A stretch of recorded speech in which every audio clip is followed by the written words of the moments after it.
నమస్తే welcome to TSN news. భారత రాజ్యాంగ నిర్మాత భారత రత్న బాబా సాహెబ్ అంబేద్కర్ బిఆర్ అంబేద్కర్ జయంతి సందర్భంగా రాజేంద్ర నగర్ లో భారీ ర్యాలీ నిర్వహించిన అనంతరం చౌరస్తాలోని అంబేద్కర్ విగ్రహంపై పూలమాలలు వేసి ఘన నివాళులర్పించిన ఎంఐఎం పార్టీ రాజేంద్ర నగర్ డివిజన్ అధ్యక్షుడు షేక్ రియాజ్ భారత రాజ్యాంగ రూపకల్పనలో ఆయన చేసిన కృషికి దేశ ప్రజలు ఎల్లప్పుడూ కృతజ్ఞతతో ఉంటారని షేక్ రియాజ్ తెలిపారు।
జయంతి సందర్భంగా Sheikh Riyaz Rajendra division MIM president ఆయన ఆధ్వర్యంలోని నేను ఎస్ఎస్ఎల్ ప్రెసిడెంట్ ఎంఐఎం పార్టీ నుండి అంబేద్కర్ నగర్ బస్తీలోని ర్యాలీ నిర్వహించినాము।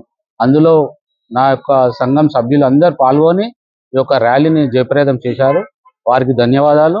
మరి ఇక్కడ వచ్చిన ప్రతి ఒక్కరికి పేరు పేరున నా యొక్క జై భీమ్ తెలుపుకుంటూ సెలవు తీసుకున్న। జై భీమ్।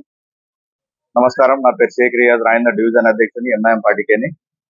ఏదైతే ఈరోజు అంబేద్కర్ జయంతి 133వ జయంతి సందర్భంగా మేము ఒక ప్రోగ్రామ్ నిర్వహించాము। ప్రతి ఇయర్ ఒక 15 ఏళ్ల నుంచి మేము అంబేద్కర్ జయంతిని జరుపుకుంటాము। ప్రతి ఇయర్ లాగానే ఈ ఇయర్ గిట్టంగా గ్రాండ్ ఫుల్ సక్సెస్ చేశాము। ప్రజలందరికీ నా తరఫున మా పార్టీ తరఫున అంబేద్కర్ జయంతి శుభాకాంక్షలు తెలుపుకుంటున్నాను। జై భీమ్, జై జై భీమ్।